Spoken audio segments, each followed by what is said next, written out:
আসসালামু আলাইকুম। আশা করি সকলে ভালো আছেন। আপনারা যে যেখান থেকে দেখছেন আপনাদের সকলকে স্বাগতম।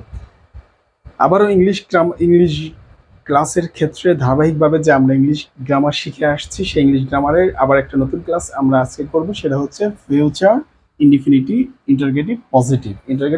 ফিউচার ইনডিফিনিট ইন্টারগেটিভ পজিটিভ টেন্সের আমরা আজকে নতুন আরেকটি ক্লাস করব। সেই ক্লাসের ভিতরে আজকে আমরা আবার সেই ধারাবাহিকভাবে যেভাবে আমরা শিখে আসছিলাম সেভাবেই স্ট্রাকচার আছে এবং এক্সাম্পল আছে কিছু। তাহলে আমরা সেটা যদি ইংলিশটাকে ভালো করে শিখতে চাই, অবশ্যই এই ক্লাসগুলো প্র্যাকটিস করব ইনশাআল্লাহ।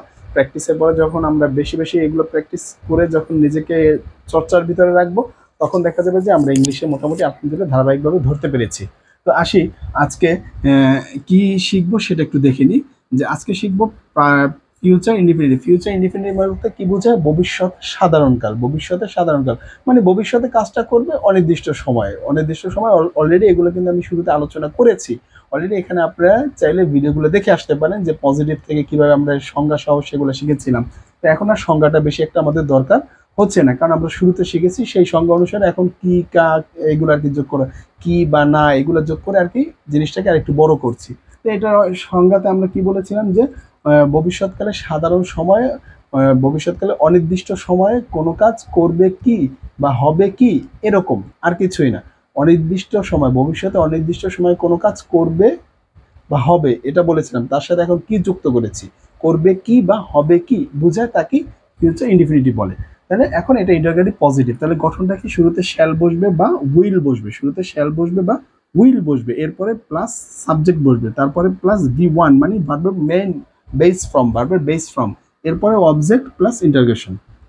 এরপরে আসি আমরা উদাহরণটা দেখি। উদাহরণটা কি আছে? শুরুতে আমরা এই যে বলছি শ্যাল অথবা উইল যে কোনো একজন।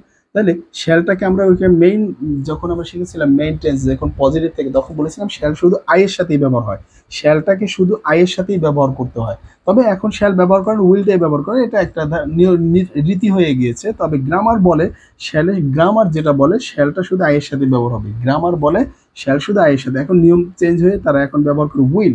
তবে হ্যাঁ, উইলও বলা যাবে, কোনো অসুবিধা নেই। তবে শ্যালটা গ্রামার বলে শ্যাল ব্যবহার করতে। তাহলে এখন আমরা শুরুতে শ্যাল ব্যবহার করব। তাহলে শ্যাল আই, এই যে আই আই শ্যাল শুরুতে বসেছে, শ্যাল আই এর শুরুতে শ্যাল, এরপরে সাবজেক্ট আই, এরপরে কি ভার্বের ওয়ান গো, এরপরে কি অবজেক্ট আউটসাইড, এটা অবজেক্ট আউটসাইড নাও। তাহলে এখন কি হবে? শ্যাল আই গো আউটসাইড নাও। আমি কি এখন বাহিরে যাব? আমি কি এখন বাহিরে যাব? আমি কি এখন ঘুমাবো? আমি কি এখন খাবো? আমি কি এখন কথা বলবো? আমি কি এখন তোমার সাথে আসবো? কত হাজার বাক্য বানাতে চাই, নিয়ম কিন্তু এক, এই নিয়মই। এই যে আমরা এখন এখানে শুধু এখানে একটু নতুন নতুন শব্দ চলে আসবে, এই আর কিছুই না। আমি উদাহরণ দিয়ে বাংলাতে বলেই দিচ্ছি, আপনারা প্র্যাকটিস চাইলে করতে পারেন। এরপরে 2 নম্বরটা দেখি। 2 নম্বরটা বলা হচ্ছে যে কি বলছে? উইল। তাহলে এখান থেকে উইল ব্যবহার হয়েছে। উইল কার সাথে? তাহলে একটা কথা আমরা আবার খেয়াল রাখি, শ্যালটা শুধু আয়ের সাথে, আর সব জায়গায় উইল। শ্যালটা শুধু আয়ের সাথে, আর সকল সাবজেক্টের ক্ষেত্রে, আর বাকি যে সাবজেক্টগুলো আছে সেগুলোর ক্ষেত্রে কি হবে? উইল হবে।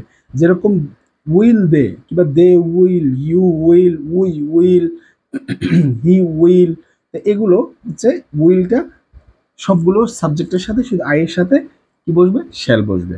তাহলে এখন উইল দে তারা কি কাম ইনসাইড, তারা কি ভিতরে আসবে? Hmm, may I come in sir বলি, সেটা হচ্ছে আরেক বিষয়, আর এটা হচ্ছে আরেকটা বিষয়। যে দে উইল দে তারা কি কাম আসবে, তারা কি আসবে ইনসাইড ভিতরে, কি তারা কি ভিতরে আসবে?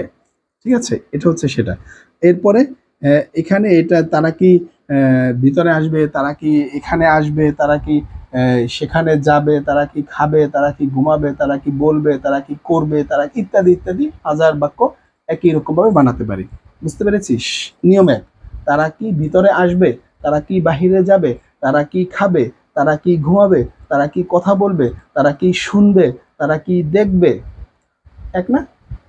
একই তো, তাই এটাই। তাহলে এখন হচ্ছে ইউ উইল মানে উইল ইউ তুমি কি, তুমি কি ইট রাইস, তুমি কি ভাত খাবে? নাও যুক্ত করলে এখন, তুমি কি এখন ভাত খাবে? বলেন, তুমি কি এখন পড়বে? তুমি কি এখন যাবে? তুমি কি এখন কিছু বলবে? একই না? তো এরকম হাজার হাজার বাক্য আমরা বানাতে পারবো। এটা যদি স্ট্রাকচারটা ফলো করি এবং এই যে 2-3টি উদাহরণ দিলাম, এই 2-3টি উদাহরণের মানে আলোকে যদি আরো আমরা এক্সট্রা বাক্য তৈরি করি এবং কিছু ওয়ার্ড মিনিং শিখি, ওয়ার্ড মিনিং শেখার পর সেগুলো যদি তৈরি করি, ইনশাল্লাহ আমরা ইংলিশ বাক্যগুলো পারবো। বেশি একটা কঠিন কিছু না, ইংলিশটা আসলেই সহজ, টেন্সটা আসলেই সহজ। তো আমরা এখানে দেখলাম ফিউচার ইনডিফিনিটিভ টেন্সের ইন্টারগেটিভ পজিটিভ ফর্মটা কিভাবে গঠিত করতে হয় এবং কিভাবে গঠন করে সেগুলো থেকে বাক্য তৈরি করতে হয়, সেই জিনিসটা আমরা দেখলাম। তো আশা করি আমরা এটা বুঝতে পেরেছি। এরপরে আমরা ইনশাল্লাহ ফিউচার পারফেক্ট মানে ফিউচার কন্টিনিউয়াস ইন্টারগেটিভটা সেটা দেখবো, ফিউচার কন্টিনিউয়াস ইন্টারগেটিভ দেখবো পরবর্তী একটা ভিডিওতে। তো আশা করি আজকে আমাদের সাথে এতটুকু ছিলেন, এর জন্য ধন্যবাদ। আরও সামনে থাকবেন এবং আপনারা দেখবেন এবং আমাদেরকে দেখার সহযোগিতা করবেন, সে কামনা করে আজকে ভিডিও এখানে শেষ করছি। আসসালামু আলাইকুম।